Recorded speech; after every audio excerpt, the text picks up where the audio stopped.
सहस्राणि क्रियन्ते हरनिशं मया दासोऽयमिति मामत्वां क्षमस्व परमेश्वरी आवाहनं न जानामि विसर्जनं पूजां चैव न जानामि क्षम्यतां परमेश्वरी मन्त्रहीनं क्रियाहीनं भक्तिहीनं सुरेश्वरी यत्पूजितं मया देवी परिपूर्णं तदस्तु मे अपराधशतं कृत्वा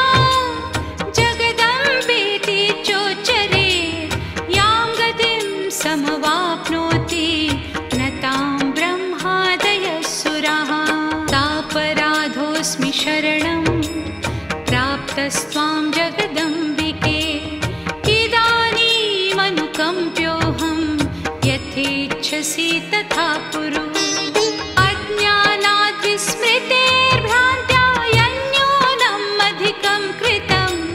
तत्सर्वं क्षम्यतां देवी प्रसीद परमेश्वरी कामेश्वरी जगन्माता सच्चिदानन्दविग्रहे गृहाणार्चामि मां प्रीत्या प्रसीद परमेश्वरी।